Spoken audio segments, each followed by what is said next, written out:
we have the latitude to say a certain percentage goes to different infrastructure that. Okay. Once it gets to YouTube, you're going to press the share button, That's what this bill does. which is right here. Because you're basically sharing this video to our website. So you click on that, say copy. I always take note of the last like 2 letters of this, so I know I have the right one. Just amend. So you're gonna say copy.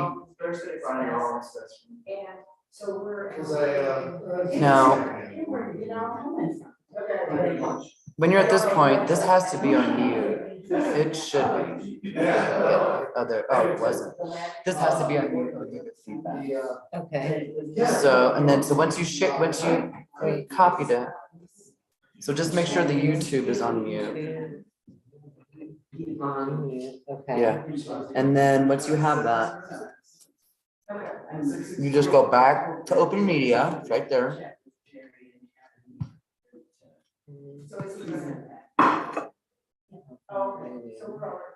Go to edit.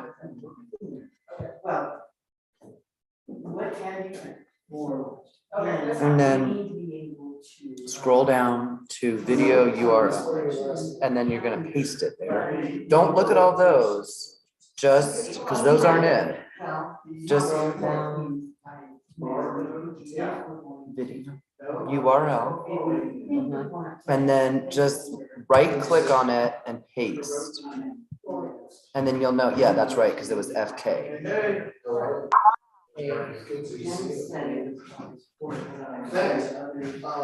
Hey. And then the most important, well, and then scroll down and save. You need to scroll down to save it.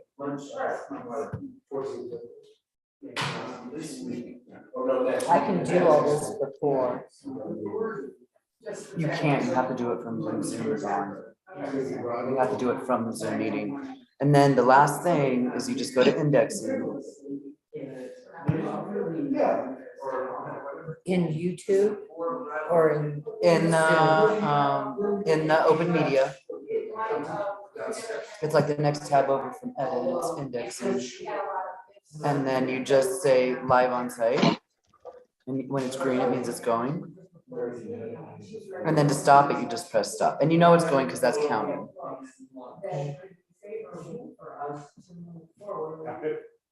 You need your packet? Sure. Get it? is that it? Okay.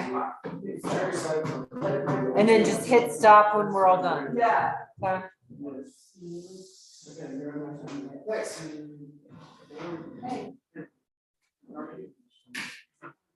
Is that your son or is that Jen's? I was like, I'm not gonna even eat, I'll wait till. I love to know. You have to get an agenda downstairs. If you didn't get it, it was online. No, I didn't.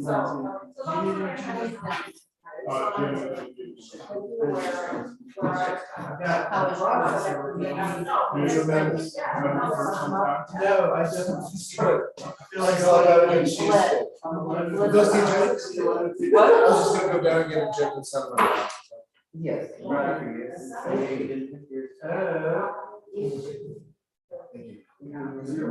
And flip. Well, Come on, I gave you yours, this is for fraud. Let me get check. Like this is my brother Rich. He's got, he had a lung infection. Yes. So he was like.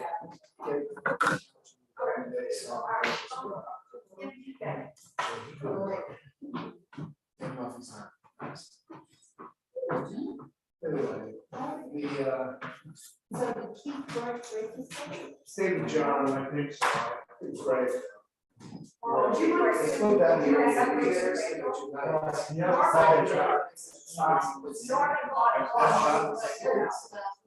John. My brother. Oh, The whole time. So say to John. Just got some for big tonight. things. Well, Yeah. Johnny wants to go on. Rich hasn't run. You haven't gone Bill.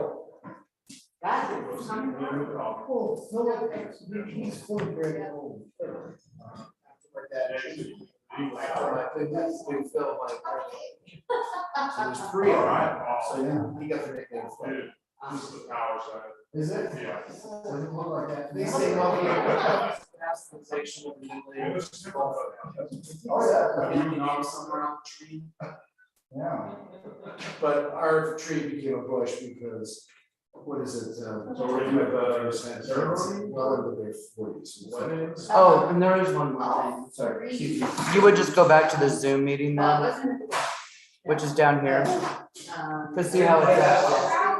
So just go back down to the Zoom meeting, it's right there. After, that's after I do all this other stuff. Yeah, just at the bottom, go get the, Back to Zoom. Stop.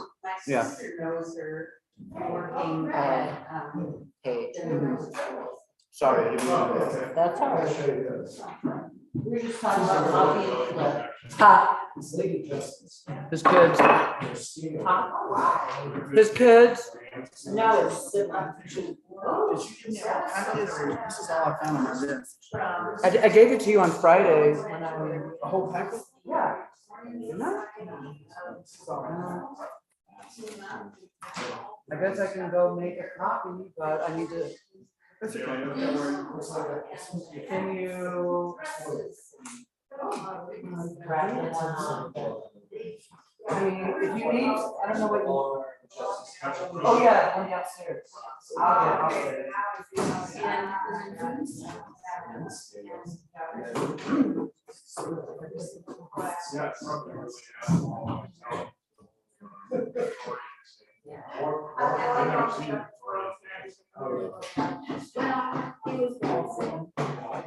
So, yeah. I think they last minute canceled it because we're all on the horizontal part of the hangar. It says we love our customers. Still going.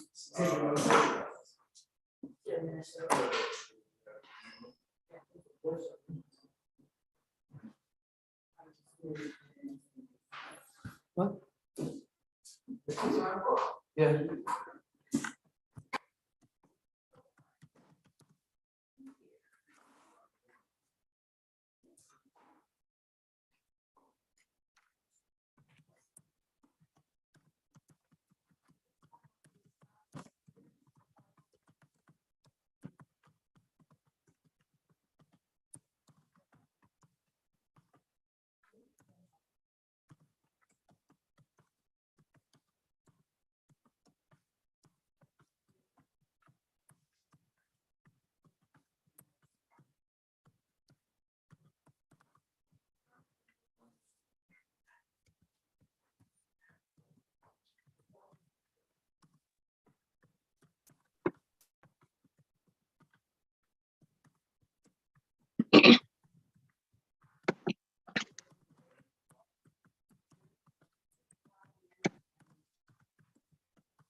I'm just putting a note out to the chat. We're recording and we can go. You don't have to wait. We got Warner Brothers logo on this. I know, that's not gonna change for tonight. It's gonna cause more problems to try to fix it. Yeah, good. All right. Can you all see this one? You want me to move it? No, sorry. I'm happy to pull it out. You could all sit on this side, it could be like, you know, the whole building might fall over. I'm gonna just get a mirror. There you go. We have an attendee. Hold on, let me see who that is. Barrow, oh, it's Rich. Hold on, let me just get him promoted.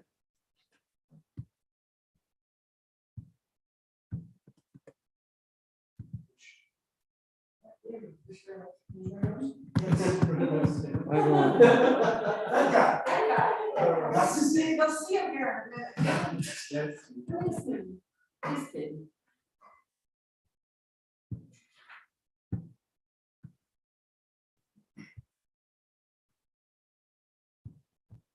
Hmm, I talked. I don't know, I'm click.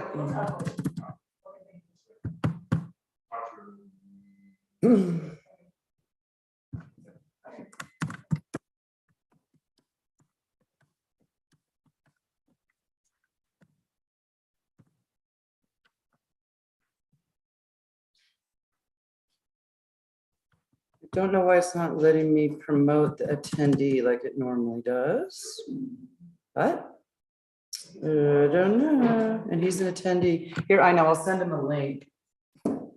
I'll send him a direct link.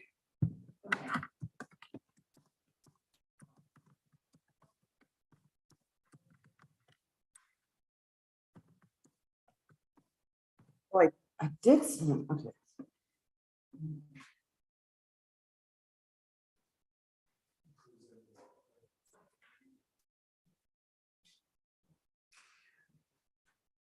Broncos, I don't know.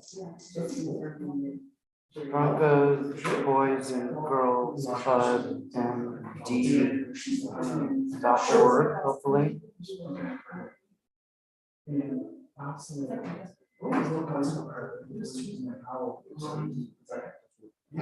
if you are, I'll talk to you guys about Just that. ask. Very good. Because George is not.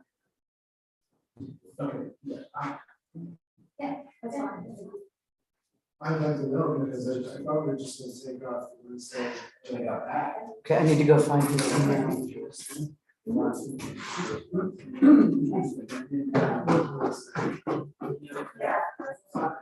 was when you just got back, so I just wanted to have an opportunity. But yeah, because I knew we had that one. We've been in the church, not many. We haven't.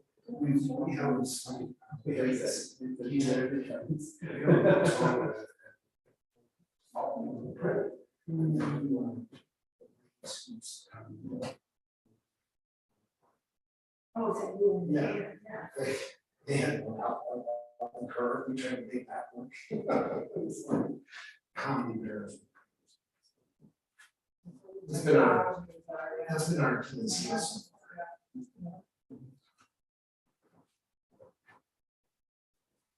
Well, it must be a neat atmosphere because the county had a heck of a time getting all of their meeting transmission done this morning. I would say AT&T was. I don't know if that's what it does affect or not. A couple of times I lost food service. TV.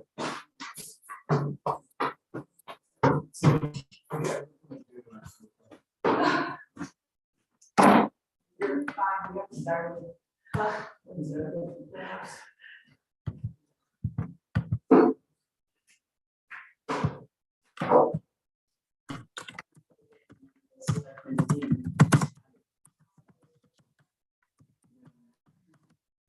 I don't think. Did you get an email from me? No. An email from Tamara. Somebody else on Skyline or Main Street. Not all of them. Talk to Guy Gary. Have you been by there? Did you take a look at that place next to my house? There's an office there. Cutting down trees and this is a dead trees. I don't know what's going on, because normally, Hold on, yeah. okay, there he is. Normally what you do is you just click on this and then it wasn't letting me click on I it. just. I don't know. I'll leave it like this list. It's a lot of them. Okay. Get going. It is 6:08 PM on Tuesday, July 2022. I'd like to call the regular meeting of the Board of Selectmen of the Town of Georgetown to order. Let's go ahead and start with the pledge of allegiance, please. I pledge allegiance to the flag of the United States of America and to the republic for which it stands, one nation, under God, indivisible, with liberty and justice for all.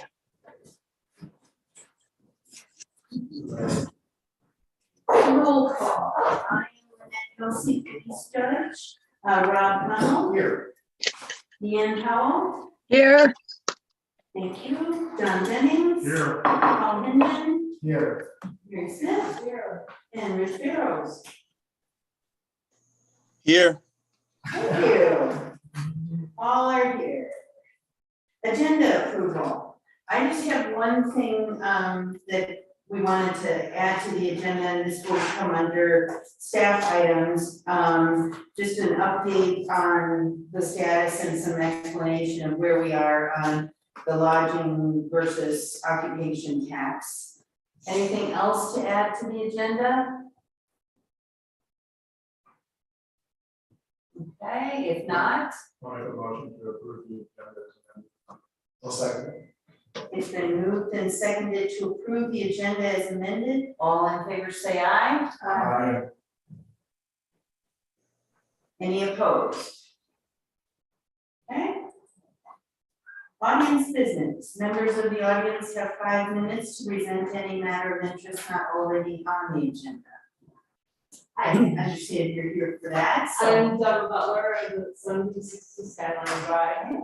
I have concerns on I know the last few rains have told the Watchtower Road, but before that, we were told at one time that all that recycled road base, was gonna be used on all of the big longer streets first, and Main Street got done, and that's the last street that got done.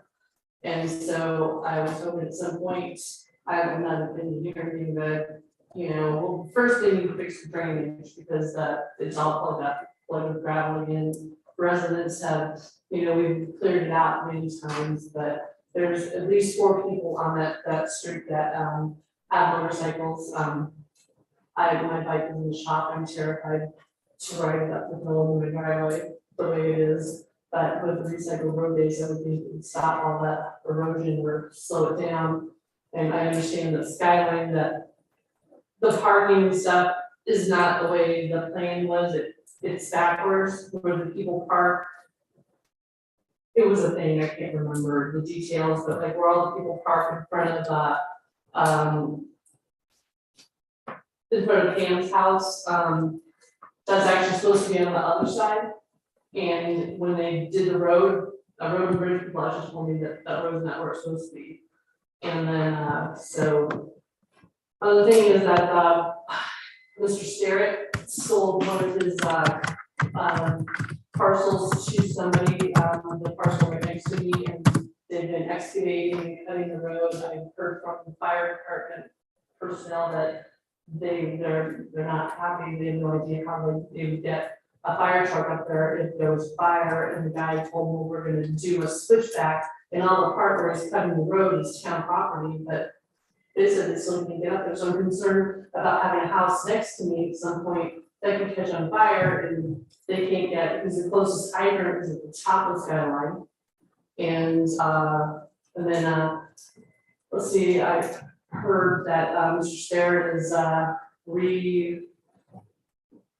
trying to resurrect his, plan for a subdivision. And I'd like to know if that is accurate, because at the, when they finally ruled on it, it was 1 house per acre, and that was it, because he wanted to rezone it, but I understand that he's trying to do more than that, or, try to subdivide those parcels again. So I'm just wondering how I can do that, and, all neighbors, I'm not sure that Eric and Tamara that live on Main Street, in the that's around there. When the road floods and it drains down into the yard, across Main Street, past the tennis courts, and actually floods the home that's right at the other side of the tennis courts. And I've meant to stop by and speak to them, but when I was out getting lost dog like that, I tried to do it. So, but seems like the whole town has these drainage problems. Well, that was some pretty incredible, Right. unusual heavy rains. Yeah. It created some drainage problems. And then we had I don't know what it is, we had a lot of traffic on Skyline, because we sit out on my porch now and we try to sit out there and there's just cars. In fact, it's just up and down, like loopy-loos, they go to your end from like down, and then they're looking for stacks and Mountain Road or what. But the dead end street sign is on the right side of the street and it's behind a tree, you can't see it. And then our stop sign, road and bridge, plowed down a couple winters ago, and when they put it up, they just cut the end off, put it up, so it's like that tall, it's like 4 feet tall. Which, I mean, everybody knows you have to stop there anyway, so that's not a big issue, it's, wanted to put that out, and then, my other question, related is, how many police officers do we have in town now? Are we more, or does it seem like there's everything? So, that was quite a laundry list. That's how it is. Yeah, yes. So, I'm gonna let you address the road. Sure. And I would love to be out there sometime and just look at that, what the guys doing over there, it's. Great. So, it's interesting that you say that because Kent actually wanted me to give a statement during public comment because he couldn't be here. So I don't have it verbatim, but I'll give a summary of what he is asking. So yes, Kent Sturrock would like to do a subdivision up in that area that's near the Merrick mine claim, where the town also has some property that's near there that he was trying to get from the town beforehand, before my time. So what, he's in the early preliminary stage, but he would actually like to hear from the town of what we would like him to develop it into. So he has the ability to make it single family homes or townhomes. He said he can go from 9 homes in that area to 22 townhomes is what he would like to do. But he would like to hear from you guys. It's just information, doesn't mean to respond. So I just wanted to share that. And it's my understanding he's made no formal application of any kind. Sure. Anyway, Absolutely. I mean, would somebody like that be good on the affordable housing front? I mean, some not necessarily there, but I mean, I'm saying. So it would have to be, there's a lot of things that would have to be addressed. One is it's not zoned appropriately right now, appropriately, so it would have to be rezoned. And then you would have to deal with a lot of concerns for that.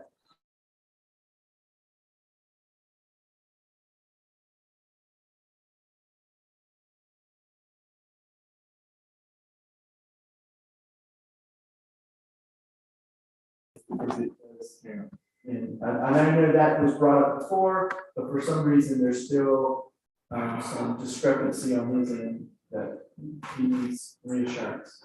I know you guys, this is new to me, all to you. so, I think, since we can't It was really take action in Correct. Is there a public dog hearing, What? Is there just on this business. Is it good? Yeah, sorry, Are you all right? no, I'm just. Do you need help? No, I'm just kidding. She's doing. You're joking? Yes, maybe, because I thought it was our rule. And Oh, I see what you're saying. you're not. Oh, you scared me. But maybe you to prove it. You don't know. Okay. And then to address the other question, we have 3 officers. And 2 of them are kind of doing training, and they're busy bees right now. Is Randy Lee, he's retired? No, but I have heard this rumor, and we have staff meeting this morning, and he also wanted to just put that to rest, he's not retired.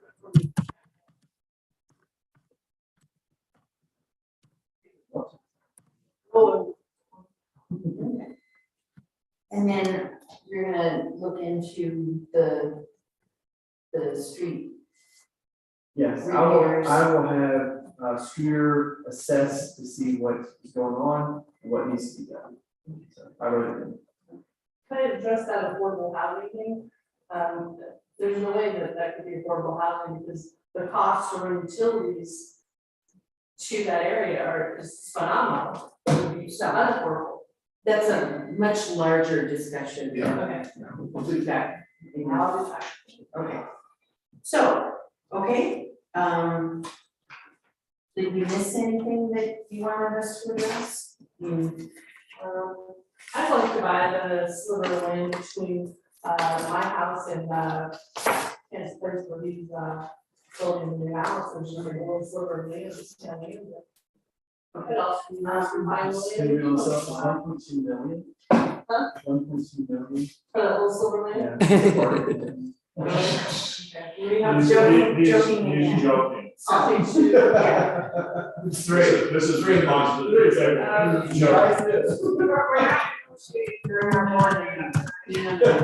So, okay, so, keep in contact with Rick and we'll address all of your concerns. All right, any other audience business out there?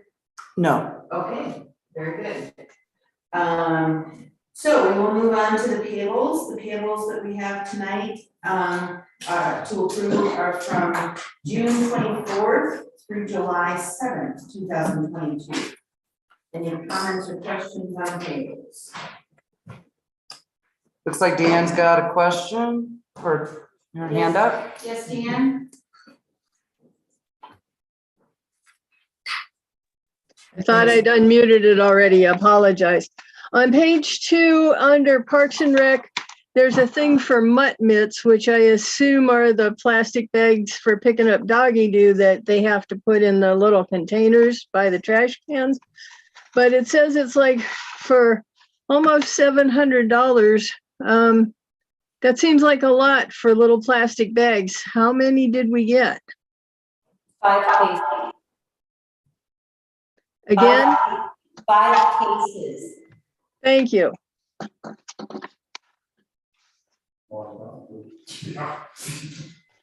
Any other questions? All right, if not, I'd entertain a motion to approve the payables from June 24th through July 7th, 2022 as presented. I'll make that motion. I'll second. And seconded to approve the payables. All in favor, say aye. Aye. Any opposed? Next, we have the minutes from our last meeting, which was on June 28th, 2022. Any comments or corrections for the minutes? I did have 2 that I already gave to Jen. I wanted to note that Deanne joined the meeting at approximately 6:13 PM. And then under audience business, Jack's last name is our best in both of those instances. It was Mr. Rotel is Peter, so. And those were the only corrections I had. Yes, Deanne? I'd like to see a little bit of notation as to the hotel to being residential put in there rather than just saying that those guys talked about housing. I'd like to see a little bit, It was audience business. It wasn't a full discussion item. People can go to the minutes for more detail, or to the recordings. I don't think it needs more detail than it had. well, the problem is that the sound in the room that you're sitting in is so awful that it's real difficult to hear and understand. The recording presents it back the same way it's being heard right now. And there's echoes, there's feedback, it comes out really muddy. I couldn't understand quite a bit of what was said. That's why I'd like to see a little bit of it written out. At Well- least that the guy proposed it and what we are doing, you know. I guess I'm in my reading of what appears on our minutes under audience business. It says they want to, you know, their project will target service workers and be affordable and attainable housing. End of story. That's really all the detail. I mean, they talk longer than that, but that's really the gist of what they said. I don't see any need to go further. I don't either. I want to know what we are doing, meaning like, do they need to file some things? Do they, does It's it? not to that point yet, Deanne. I mean, the audience business, they were just presenting their request. And then we had a work session after, which is not part of the minutes. So we don't have to, it wouldn't be appropriate. It's not required at this time. Anything else?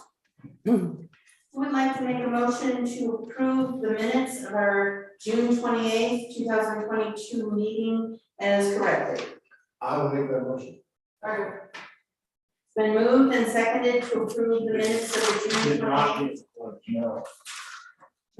the June 28th, 2022 meeting as corrected. All in favor, say aye. Aye. Any opposed? I'm opposed. Okay, thank you.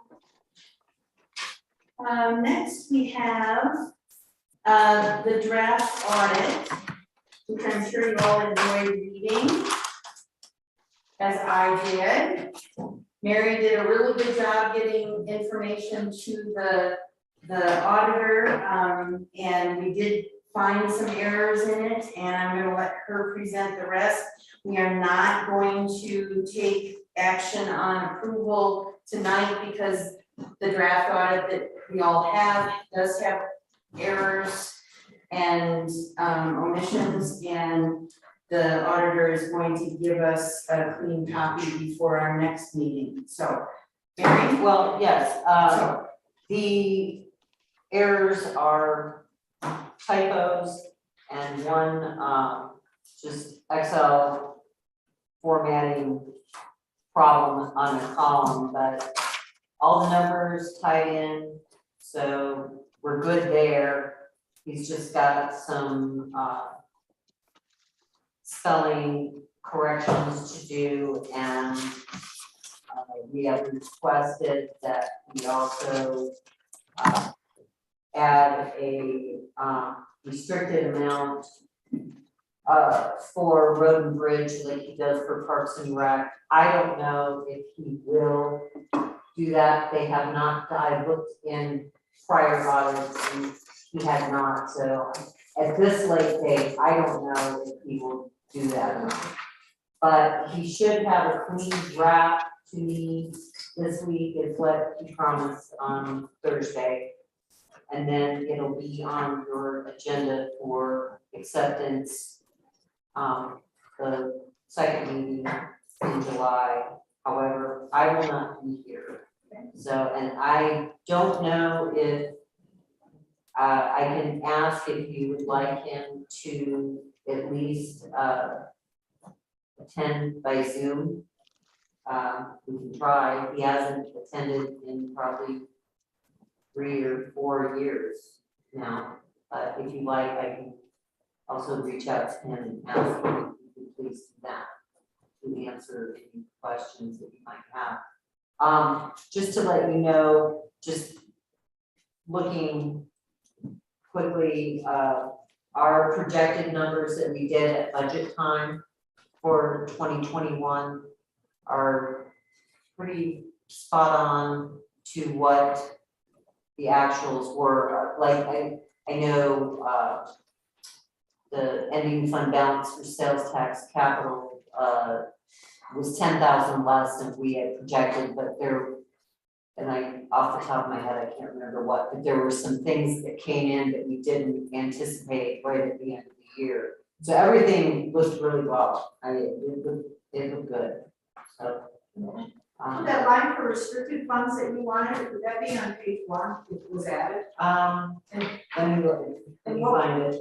I mean, I see that on the bottom of page 1, there's a bunch of line items for restricted department, restricted promotions, Restricted for emergencies, parks, promotions, capital, yes, So is that what you would see that if it was added? yes. And then what would that amount be?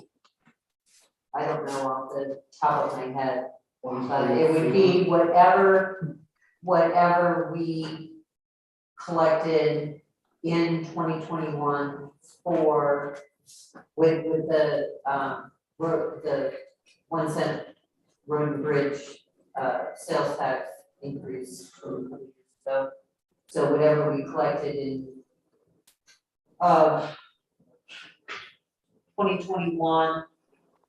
So the bottom line's not gonna change. No, That unrestricted will change. the unassigned, yes, the unassigned would change, and just part of that would move up to road and bridge, but like I said, he's never segregated it out before, and at this late date, because it is due to the state, I believe the 29th, because of the way days fall this year,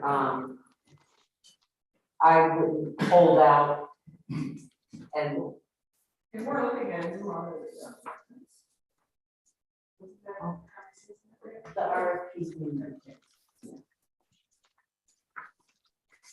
So, anybody have any questions for Mary about what you found in the audit? There was no. The statute for our statute. Stop, dude. The car first, then the cell. When did the statutes come? He wants statutes too. Doesn't really. We can have the lights set ourselves in the bathroom, they turn on the water and it comes out of the lights. I think that's pretty good, don't you? All right, wrap it up. So anyway, seriously, any questions on the audit for Mary? She's available tonight, so. For one night. And actually, if you come up with any questions, if you look at it, call me.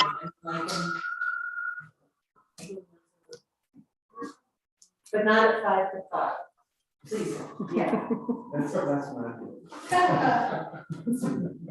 Okay. Wonderful. Thanks, Mary. Thank you. Thanks very much. Okay, on to staff items. First off, we have the Strauss Park update report, and I think Bob Hamilton is here. And we'll go out with that.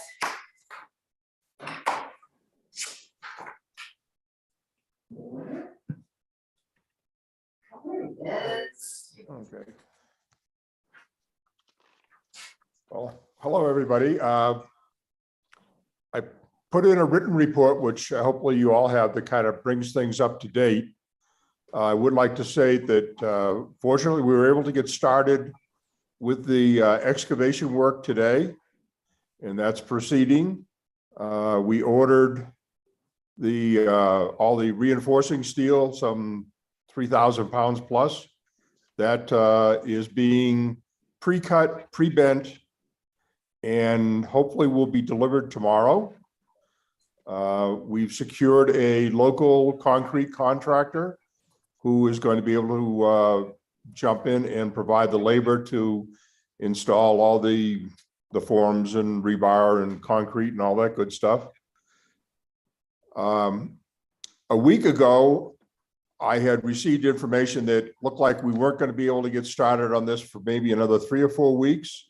Fortunately, our local contractor stepped up and pushed some of his other customers behind us and is starting today. So we're getting started. We've got the material lined up, the installer lined up, and everything is moving forward. So hopefully within the next 2 to 3 weeks, we should have the foundations for Strauss Park in place.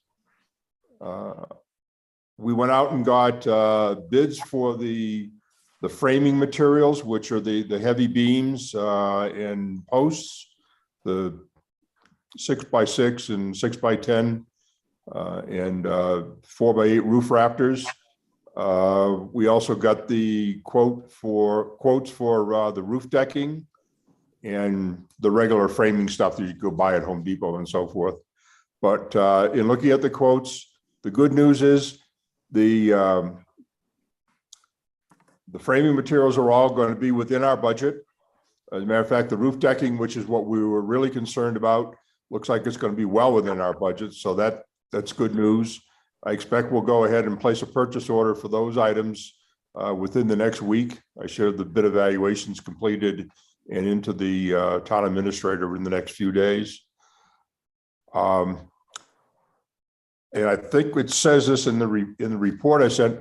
We were planning to use volunteer labor for the foundation work, and that was driven by the fact that once we got the final engineering drawings, you remember we tried to do a test pile back in April and it didn't work, so we had to change the whole design of the foundation. Well, that's been completed. We have the final drawings now to do that. It's a lot more concrete. It's a lot more steel. It's a bit more excavation. Fear was we were going to be well over our budget.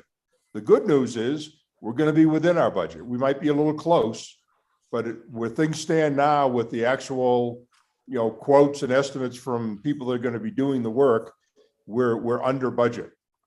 So I'll be participating very closely with that and monitoring that. I see my job is to oversee as well as to enable the contractor to perform well and meet the financial goals of the project to get the work done within our cost limits.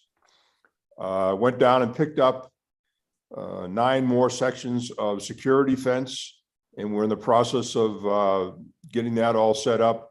We're going to be eliminating the parking on I guess it's the south side. No, it's the north side of the parking lot for the next 2 to 3 months, probably closer to 2 months.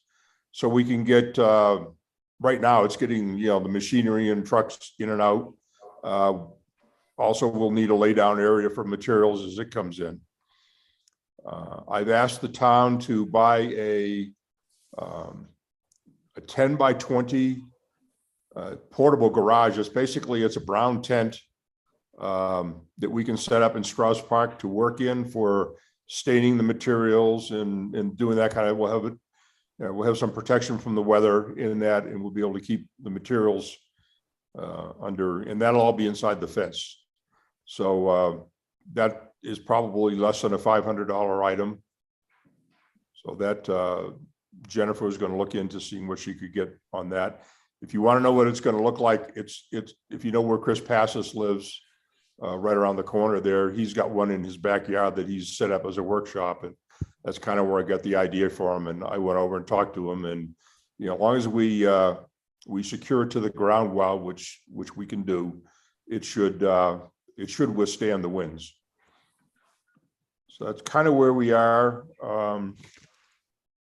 I expect I'll go out for quotes for the roofing materials sometime in the next 2 or 3 weeks. I'll pull all that information together, and that'll give us a lot of materials. I am working on the electrical bid package, and that's going to be, hopefully by the end of the month, I'll have that out for bids.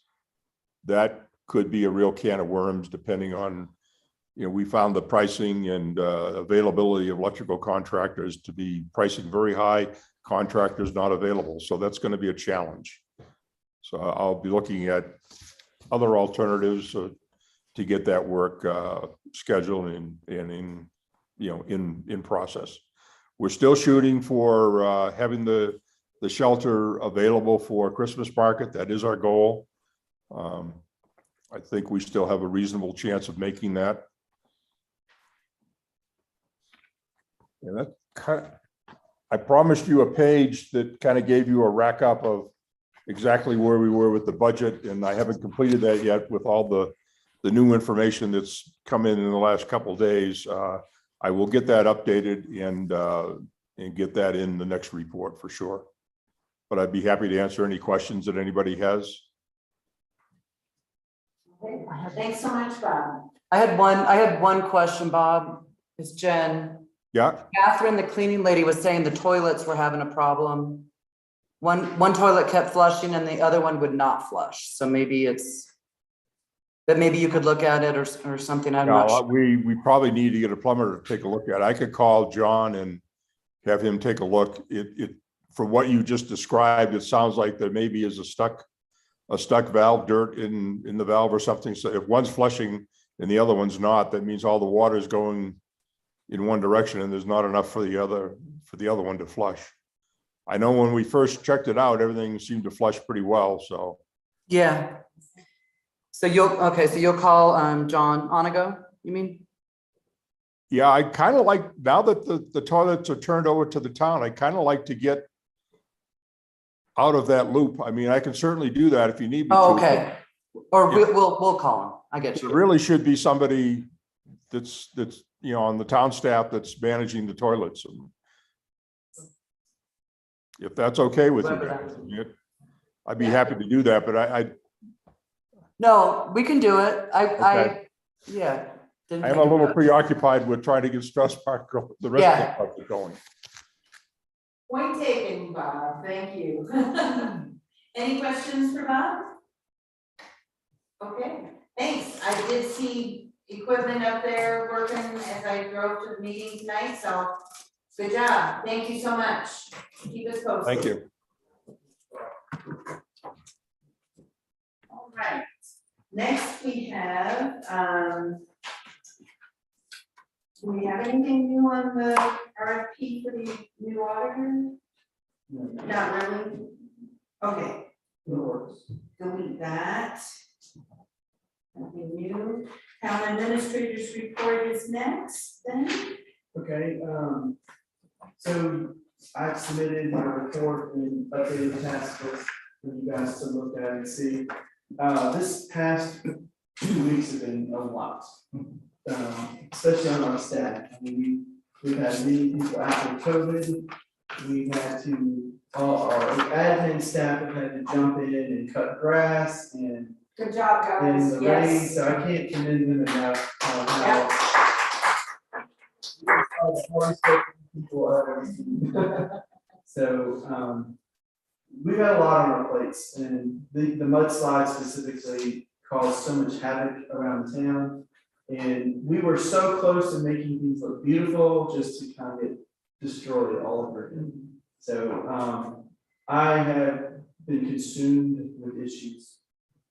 It's taken a ton of my time to address them. A lot of angry people, and I understand that when you get water flooding into your basements, not knowing what to do. So, but we have addressed it, and you can see in my reports. What I try to do is give you the big rocks of the things that I'm working on. Those are rocks. Yeah, Slides. Big bullet points. Yeah, the stores. And so I'll just kind of go through, Bob, like you just said, we've been working very hand in hand, making sure that we want to make sure that we get this project up and ready to finish before our Christmas village. So it's really important that we stay on task with that. So we've been working with that. Lynette and I got a chance to meet with Excel and talk through the watershed protection. We did spend a lot of time making sure that they understood what our concerns were. And then I submitted an email with all the details that we talked through. So I made it a very formal letter with letterhead and everything, so that they can go line by line how they're going to address what our issues are. So Cindy has me preparing an RFP for the grant that we got. This would be the first stage of getting engineering done for the right of way all the way down from 15th to 22nd Street. And on the east side, I'm sorry, I'm still getting over this, will be the sidewalk with lighting, and on the west side will be the 10-foot bike path. And so we're going to be doing just the survey work of the right of way going down. And so that's what I'll be working on this week and next week to finish that, to get that out. And that goes directly to CDOT. for their approval of this, and we'll move forward from there. So that's a lot of work. One of the issues I did want to just, I gave you all my issues, and that's actually a fraction of them, because when I submitted this, I was still dumping 17 messages that I didn't put on here. But one that is reoccurring that we're trying to know issues is Mr. Russell Graham owns the property all the way at the end towards or past the dam, the Georgetown Dam, and it kind of curves and around, and we own property that kind of goes into a triangle, and then he owns property that's beside it.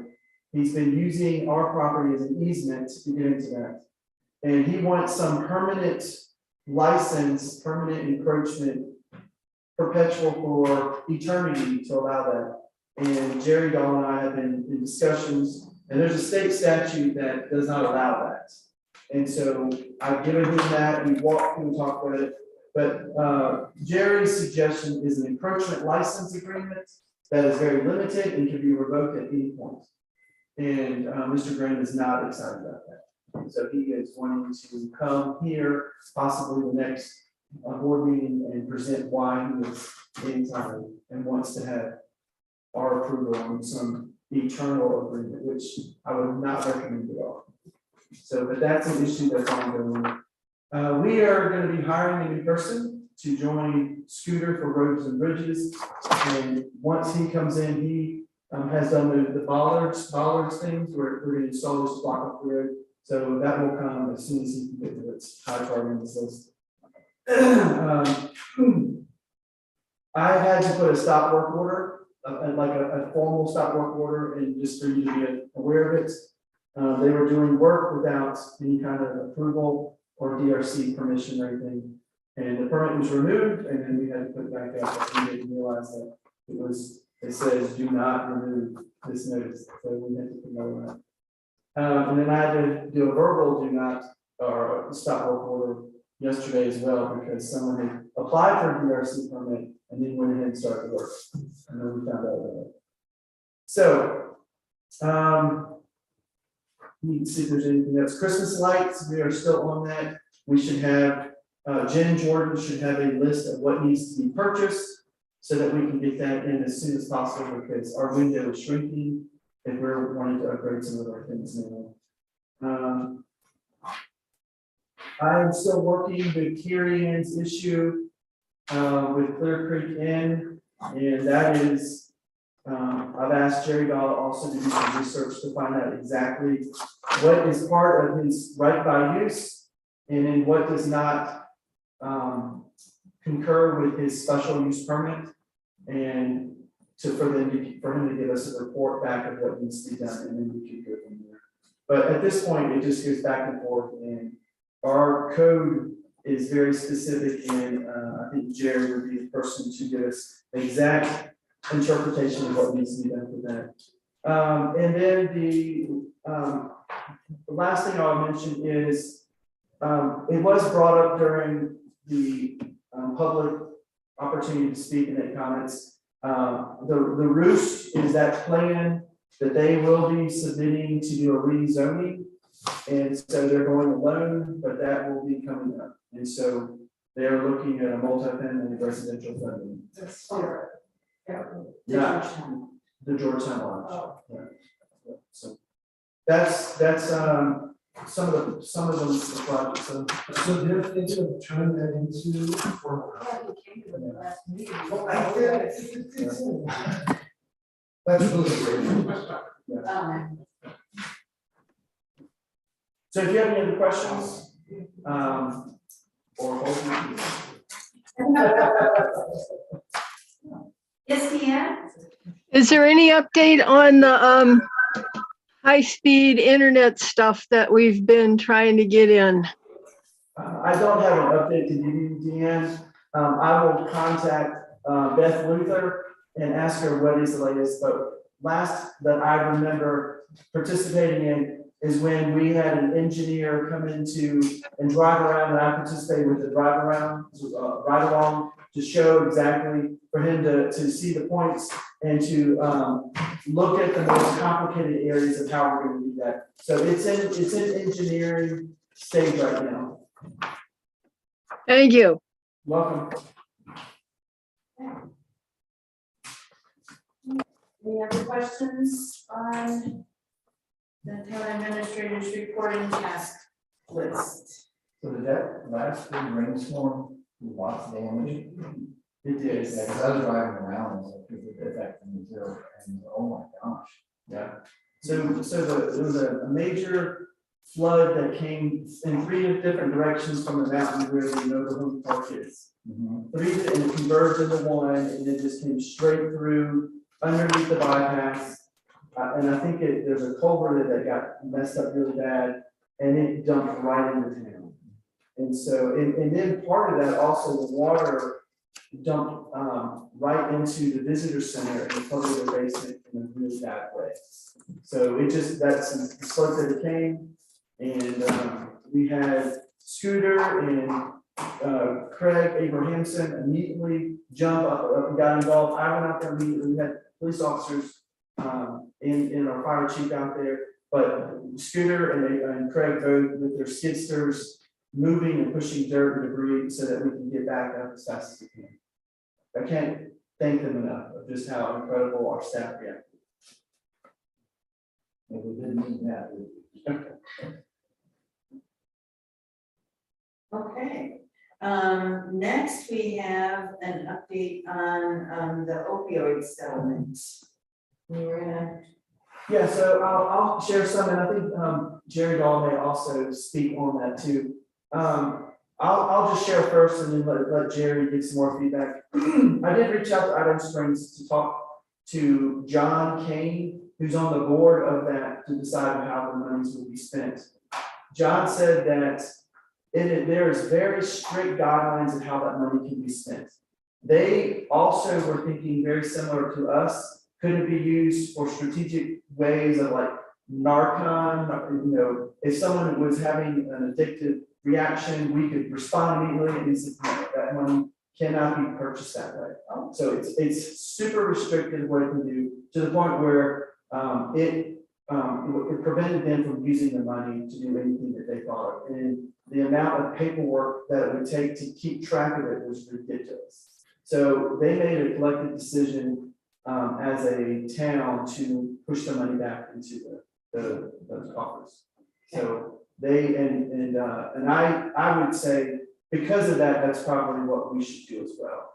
Since they get 4,000, we get 1,300, and we're highly restricted what we can do with that. So they felt, Idaho Springs felt that it would be better to unload the money back, so that if there was something, they're not showing that they're trying to hold money back from the county or whatever, that they would probably get more help if they needed it, versus showing that they were resistant from the beginning, that were supportive to a collective thing. Jerry, would you like to make any more comments? Only to say that Rick's right. The accounting and record keeping is going to burn up part of $1,300, and by the time you've done that and followed that tiny bit of money and tried to spend it for one particular thing, you've used up the value of it, and a much greater value. Give it to and let the county have it, and then you've kind of bought a much better seat at the table with the county to encourage them to do things that are of really more lasting benefit for the town. Given the dollars here, that is just really the best recommendation. actually, Jerry, is it possible for our funds, I thought our funds, if we did not choose to keep it, would then go back to the region as a whole, so it's the 3-county region, not just Clear Creek County. Yes, that's true, but again, it's sort of who you're getting the ear of, and who is really someone that you can influence by that. And undoubtedly, I think it will be the county as one of the 3 main participants in that regional fund. That really will be so much more on Georgetown's side. If you keep the money, nobody needs to be on your side. Because they can say, well, Georgetown's kept its own, I guess it has its own program for $1,300. And it just is, the strategy and tactics of keeping it versus giving it up and then using that as leverage is to me a very easy choice. One thing to add to what Jerry said is John Kane had mentioned to me that there is a seat available to be on the board for the decisions in that, and would recommend me being on that board so that there is a place at the table for us to talk about how that money is to be spent. So he is gonna suggest that back to the board. Okay, because it was my understanding at an earlier organization meeting that because you would have been coming on new, Idaho Springs was going to have the seat at the board on at the table. There's still another position open. So Oh, okay, Yeah. okay, So he's gonna investigate it. sure, sure. As long as we're not having one last time. So, okay, so that means that next, does anybody on the board have strong feelings about keeping the money and trying to do the reporting? I'm seeing lots of heads shaking, so, yeah, okay. So what we'll end up needing to do at our next meeting, because that decision has to be formalized before July 31st, we'll have an action item on our next agenda to give those funds back to the region, so. All right, very good, very good. And last, we've got the ballot issue that we were discussing, whether to do a lodging tax, and there was a more recent suggestion to do a occupation tax, and I'm gonna go ahead, because of the election deadlines that we would need to meet if we still intend to have something on the ballot. It looks like probably either July 29th or August 4th, and we'll make sure we are clear on what that deadline is to file with the clerk of our intent to have a ballot issue.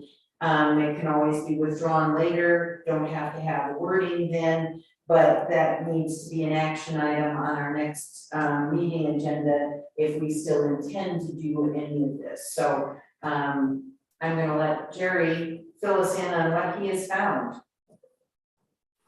Thanks, Lynette. I appreciate it. I appreciate being able to attend virtually. I much prefer to be in the room, but it was just, there was a tricky day today, and I appreciate your accommodating me. I've gone to school a little bit on housing or lodging taxes, and let me give you the very quick short course.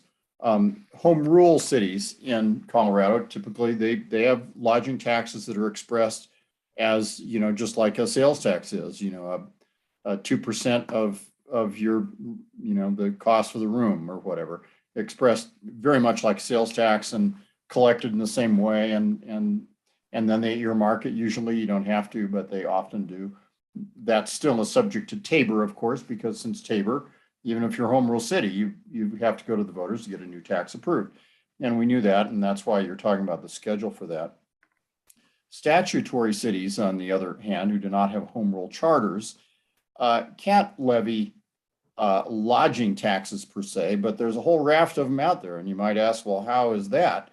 And that is because statutory cities can levy occupation taxes. So a tax on the occupation of doing a given thing, running a bakery, for example.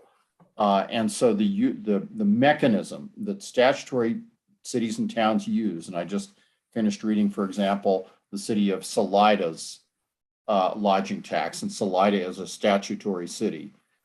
They call it their housing occupation tax, and it's a tax on the occupation of providing lodging for less than 30 days and their particular tax happens to be $4.82 per night per occupied room.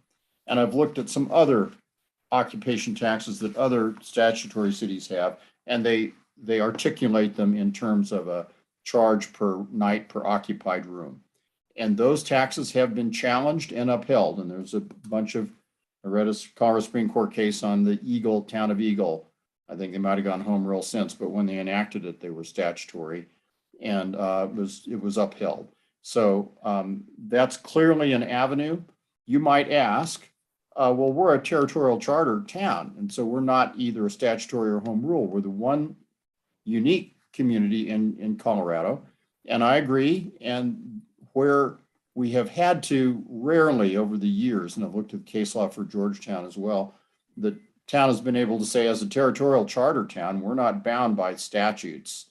We just look to the Constitution. So we don't have to worry about what the legislature has said about income taxes. My point is this: you only play that card when you have to, and you don't have to here. There is such a well-recognized pattern to adopt a housing occupation tax, or lodging occupation tax, pardon me, that it is absolutely not worth saying, well, we don't have to care about that. And the difference would just be that you have to articulate it in terms of a rate per occupied room per day or per night, or I think there was there's one that had on a certain kind of lodging, it was that much per month or something. But in any event, that's clearly the way to go if you want to do that, because you don't have any litigation problems. You'd still obviously need to run some numbers and say, all right, given the kind of lodging we have and the number of units, et cetera, the number of rooms, what dollar figure is going to produce what amount of revenue. And, obviously some staff work will have to be done to bring that to you before the ballot question is written. A couple of other things. The cases are very clear in saying, yes, you can do an occupation tax, but it has to avoid being an income tax, meaning it can't be like a percentage of their gross revenues. And that's why cities or statutory towns have gone to this angle of taxing it by a certain amount of dollars or whatever per occupied room per night, and that's been upheld by the courts. Clearly, the right way to go. The only other point that I know is important to the board is, well, can we have differential levels of tax on different kinds of lodging? So hotels, motels, bed and breakfasts, short-term rentals, and the answer is yes. The law in Colorado is really clear that taxes have to be uniform, but only uniform on the class of thing being taxed. And if you can make appropriate distinctions between classes of things being taxed, as you certainly can, hotels and motels are different as a class than bed and breakfasts, and different than short-term rentals. You are allowed to distinguish those three things into those classes and to have a differential tax on each, or to choose to tax just hotels, motels, and not tax the other two classes of lodging, B&Bs and STRs, or mix and match any way you like. But I'm signaling to you that you can do that. It's done by others and is easily done. So that's the short course on lodging tax. Questions? Actually, yes. Oh, go ahead, Rich. Oh, I was just going to thank Jerry for that work. It gives us a little more direction if we're going to go down that river. Okay, is the statute specific about what an occupation tax can be used to pay for?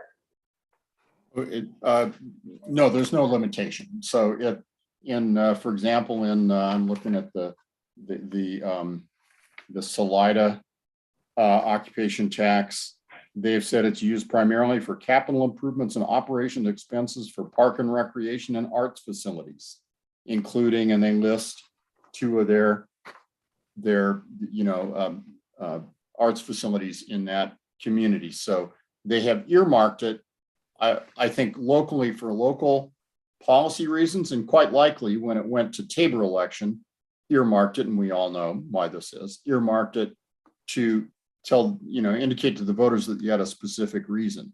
But there's no prohibition on you choosing to not earmark it and use it for general revenue. That affects, of course, the politics of the election campaign when it goes to the Tabor election, and that's something you're well aware of how those dynamics work. But there's no statutory restriction on what the money can be used for. Whereas if it were a lodging tax, isn't it restricted to promotions, kinds of No, marketing? I don't think so. I will say that, for example, I'm the city attorney in Wheat Ridge. They have a lodging tax, and they do earmark a portion of the lodging tax for enforcement of nuisance issues in the hotel motel context. So they've earmarked it for a particular issue that's of importance to them. Okay. But because they're home rule, that's just a revenue source. But again, because you won't be doing a lodging tax, and instead it's occupation tax, sort of irrelevant. But I think the real action is, to me, is how you believe that revenue source should be used, and do you believe that it's important to earmark it for its own purposes, and why you would like to do that independent of the Tabor election considerations. And of course, the second consideration is Tabor and the degree to which the voters would be more inclined to approve such a tax if it were for specific things. Okay, thanks, Jerry. Yep. So to catch everybody up, and Jerry, I have a couple of questions to bring up to you too. Business promotions met in a work study session within the last month or so, and had hoped to have something formally to bring to us as the board as far as the lodging tax.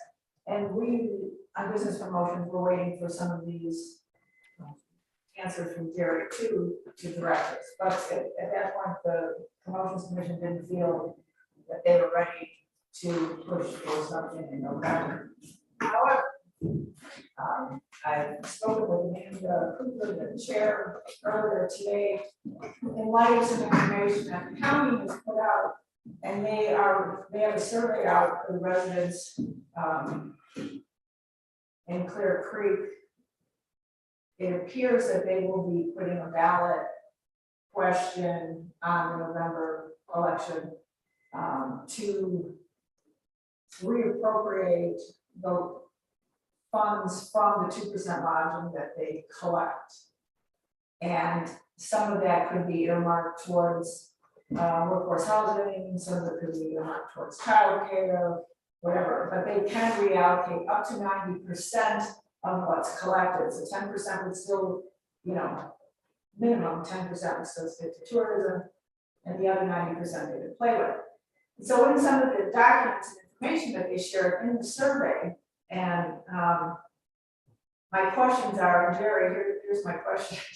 And I know you probably don't have this in front of you, but it was on the House Bill 22-1117, Section 4, it defines the lodging tax, and one of the pieces in it specifically says, no tax shall apply within any municipality levying a lodging tax, which opened up the question to us, the town BPC. If that's the case, then if we in turn impose a lodging tax and are benefiting from those funds, what latitude would we have with that? And you kind of just address that with how those funds could be allocated. And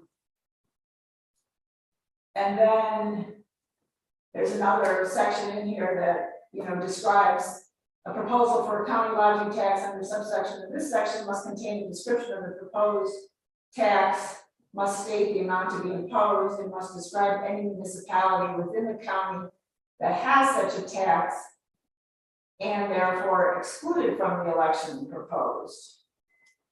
In subsection, and any resulting lodging tax. So this just kind of opened up another question, opportunity that business promotions is ready to jump on a little bit more expeditiously if it appears that there are some benefits to us, the town, us, moving forward for this to go on the November ballot. Okay, I can derive a question from that if you like. Good, because then you can repeat it back to me and I'll tell you that's what I was really asking. Uh-huh. Okay. This is not a Senate committee, you know.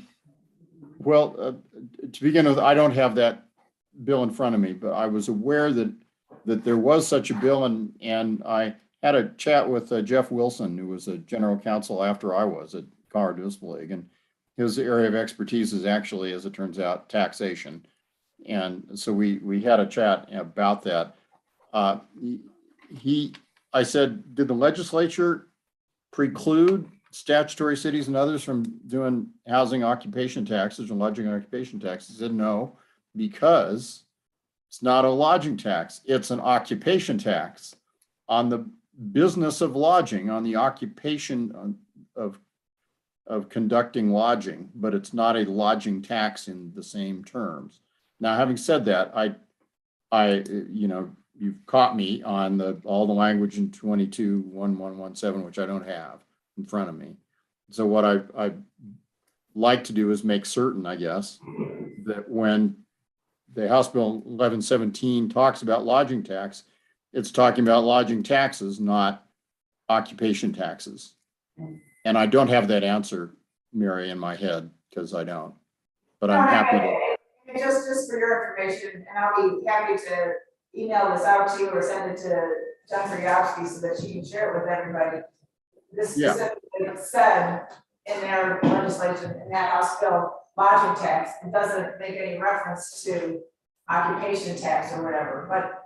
And they're two very different taxes. I mean, they are. Right, but so one of the arguments that or one of the concerns that business promotions had, and of course some of the businesses that we have here in town, is that they were having the county lodging tax that's already in place, aside from what's coming out of the ballot, and then imposing another tax just for Georgetown, where it seems that this House bill now takes, if we were to impose our own, they are being doubly taxed, which could make it much more favorable, and then we would have more say in where the money goes.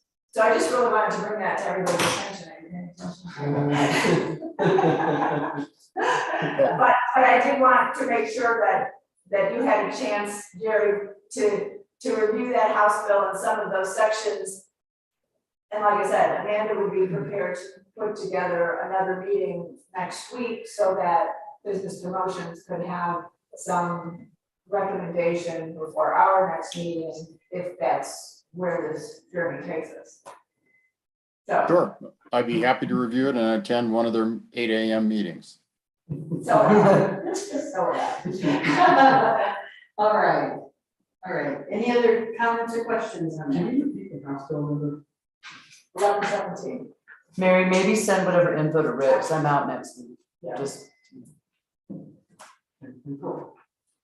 So our discussion, should we call it an occupation tax? From here on, I think we have to, because, That's what it is. yeah. Salida did and Jeff told me this, we call it our housing occupation tax, I think because of two things. One, it is an occupation tax because that's all a statutory city can do, right? And that's their power. But they call it a housing occupation tax, I think, to signal to people, here's the part of our community that's being, effectively taxed, from whom the revenue is being raised, and fair enough. That of course also leads into just the politics of, if there's a county housing tax, even though even though a town occupation tax is not a housing tax, it's still revenue coming from that segment of your community, your business community. And it's fair to talk about how much that segment of the business community ought, to bear the revenue cost. And, it's certainly relevant, at least to that extent, if not further, but the further is me looking at 117 to tell you what I think. But I would question that, because then aren't we opening up and putting ourselves and our businesses within that lodging community in a different state? If we don't call it a lodging tax, then the county can continue to charge their lodging tax. And we would, if we're calling it an occupation tax, then our businesses are going to be imposing two separate taxes on the same thing. Well, of course they are, but don't get wrapped up in the name. I only described to you the way Salida named it for their own local reasons. No matter what it's called, it's still going to be an occupation tax in Georgetown if you do it. It's not going to be a housing tax. It's going to be an occupation tax because that's the only arena in which you have authority to raise revenue from the lodging sector of the economy. So that it wouldn't benefit us because in some ways, because then our businesses, our lodging businesses, some of them, whichever ones we deem, would be charging the occupation tax for the town and then the lodging tax for the county. Yes, they would. That's true. So we would then be double taxing. Well, sure. I mean, we've covered, yes, it's the same industry that's paying those two revenue raising sources. I mean, you can't escape that. That's just the truth. If you do an occupation tax on lodging in Georgetown, there will be, and I'm a hotel motel operator, I'm going to be paying two different kinds of revenue sources to the government. You're saying that we can't, so the town of Georgetown can't do a lodging tax? That's correct. That's what I started out with saying. Not at all. We would have. No, because you're not home rule. Okay. Then I don't think we're gonna. Okay. Thanks. All right, thank you, Jerry. Anybody else have questions about this? Okay. Okay, sounds good. Any other items that we need to address before adjournment? I'll make that motion to adjourn. Sorry. It's been moved and seconded to adjourn. It is 7:16 PM. All in favor, say aye. Aye. Any opposed? Hearing none, we are adjourned. Thank you.